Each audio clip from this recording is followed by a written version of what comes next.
남자라면 모두 아는 브랜드 질레트가 요즘 죽겠다고 합니다. 100년 넘게 이어져온 위상이 흔들리는 중이거든요. 세계 면도기의 절반은 분명 질레트일 텐데 도대체 면도기 시장에 무슨 일이 있었고 그 미래는 어떻게 바뀔까요? 앞으로도 계속 면도를 하실 거라면 영상 끝까지 보시길 바랍니다. 오늘의 수요 시장 면도기와 질레트입니다.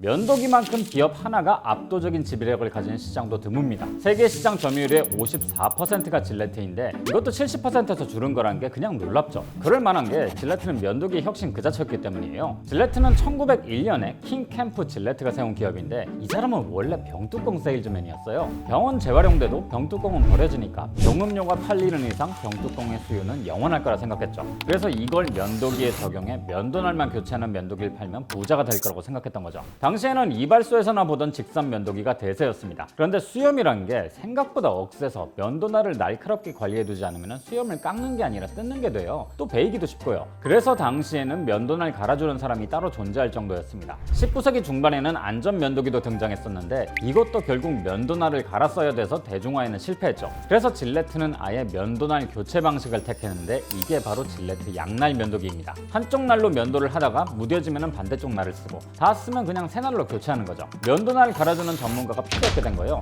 그리고 이 면도기는 세계대전을 통해 대박 상품으로 거듭났죠. 당시 미군에서는 군인들에게 항상 단정할 것을 요구했습니다. 그래서 매일 면도를 해야 했는데 기존의 면도기는 그게 어려웠죠. 그 많은 군인들의 면도날을 일일이 갈아줄 수는 없잖아요. 그래서 질레트 면도기를 미군 보급품으로 채택한 겁니다. 그렇게 군인들은 집에서도 면도날을 구매하기 시작했고 질레트는 면도기 시장의 왕이 될 수 있었던 거죠. 그리고 1921년 역사에 남을 질레트의 가격 정책이 시작되었습니다. 날 교체식 면도기 특허 만료 시점에 맞춰서 새로운 특허를 냈고 동시에 구형 면도기를 엄청 싸게 팔면서 고가와 저가 모델로 양쪽 시장을 모두 공략했죠. 이건 지금도 질레트가 응용하는 가격 정책이기도 하고요. 질레트가 세계 최대 면도기 기업으로 장기간 군림한 이유는 온갖 면도 관련 특허를 갖고 있어서죠. 실제로 1961년에 윌킨슨 소더런 업체가 스테인리스 코팅 면도날을 출시했는데요. 재밌는 점은 질레트에선 이미 이 기술을 59년에 개발했다는 겁니다. 하지만 면도날 교체 주기가 길어질까봐 생산을 하지 않았던 건데 윌킨슨 소드 때문에 뒤늦게 63년부터 생산을 시작한 거죠. 또 주요 특허의 만기 시점마다 새로운 면도 시스템을 출시하면서 경쟁자들과 차원을 달리했습니다. 71년에 최초의 이중날 면도기인 트랙2를 출시했고 90년에는 얼굴에 면도날이 닿는 각도에 따라 날이 별도로 움직이는 질레트 센서를 출시했으며 98년에는 3중날 면도기인 마하3를 출시했죠.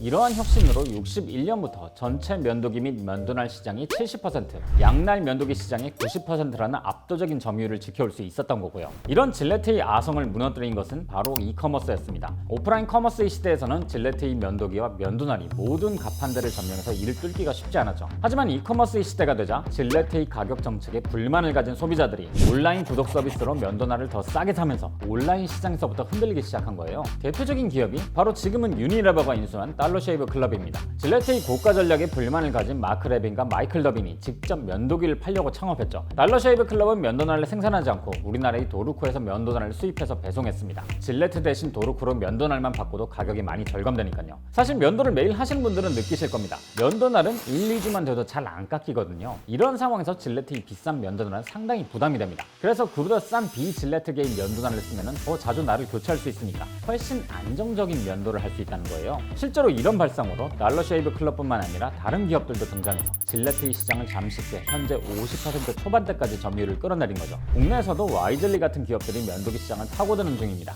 덕분에 질레트와 도르코, 쉬크라는 강력한 기존의 경쟁자가 있는 와중에 점유율을 확보해 나가고 있고요. 이 때문에 현재 면도기 시장은 질레트가 100년 넘게 유지한 지배력이 흔들리고 있다는 평가를 받고 있습니다. 더 나아가 이런 신흥 면도기 기업들은 질레트의 다중 면도날이 굳이 필요한가에 대해 의문을 던지고 있어요. 다중 면도날의 메커니즘은 첫 번째 면도날이 수염을 피부 위로 끌어올리고 그 다음에 이어지는 날들이 조금씩 짧게 자르는 방식입니다. 덕분에 더 부드럽고 깔끔하게 면도할 수 있는 거죠. 하지만 여러 개의 날이 피부를 스치는 만큼 피부 자극도 더 심하고 수염이 피부를 뚫고 나오지 못해 트러블을 일으키는 잉그러움 발생 확률도 높아집니다. 또한 다중날의 개수가 늘어날수록 면도날도 비싸질 수밖에 없고요. 물론 그렇다고 해서 단날 면도기가 훨씬 좋다는 건 아닙니다. 깔끔하게 면도하려면 다중날이 좋지만은 그만큼 피부 자극이 강하니까 그 균형점을 찾는 게 중요한 거죠. 그동안 오중날을 고집하던 질레트에서 2018년에 저자극 면도기란 개념으로 스킨텍을 출시한 것도 그런 맥락 때문입니다. 아무래도 확실한 것은 앞으로도 면도기 시장에서 질레트의 강세가 계속 이어질 이어질 것이라는 점입니다. 질레트가 그동안 면도기 분야에서 쌓아온 기술력과 특허는 다른 기업 대비 굉장히 두드러집니다. 그렇기 때문에 항상 시장의 트렌드를 이끌 수 있었죠. 물론 여기에 마케팅과 광고 분야에서도 상당한 경쟁력을 보여주고 있고요. 이러한 격차는 후발주자가 쉽게 모방 못하기도 하죠. 하지만 후발주자들도 새로운 패러다임을 통해 면도기 시장에 균열을 내고 있습니다. 그간 습관처럼 사용하긴 했지만 많은 사람들이 면도 경험에 많은 불만을 가지고 있습니다. 미국인들을 대상으로 한 설문에 따르면 면도용품 구입 비용에만 연간 $200가 넘는데 면도용품 가격을 그래서 가장 큰 문제로 꼽고 있어요. 그래서 2010년대 이후 등장한 새로운 면도기 기업들이 합리적인 가격으로 기존의 소비자들을 공략하고 있죠. 결국 질레트와 질레트의 경쟁자라는 창과 방패의 대결 구도가 현재의 모습이라고 할 수 있어요. 면도기 시장의 미래가 어떻게 될지는 쉽게 판단하기 어렵습니다. 확실한 것은 질레트는 지금까지 유지한 고가 전략을 포기하기 쉽지 않다는 거죠. 질레트의 경쟁력은 고가 전략을 통해 거둔 풍부한 영업이익에 기반을 두고 있습니다. 그리고 이를 바탕으로 막대한 광고와 마케팅 그리고 연구개발로 차이를 만들어 온 거죠. 실제로 70년대에 일회용 면도기 붐이 불 때도 질레트는 고가 전략을 유지하면서 제2의 전성기를 열기도 했고요. 적어도 소비자 입장에서는 이 경쟁이 더욱 치열해지길 바랄 뿐입니다. 경쟁이 치열해질수록 소비자가 얻는 이익은 극대화되는 법이니까요. 그와 함께 더 나은 면도를 경험할 수 있길 기대해봅니다.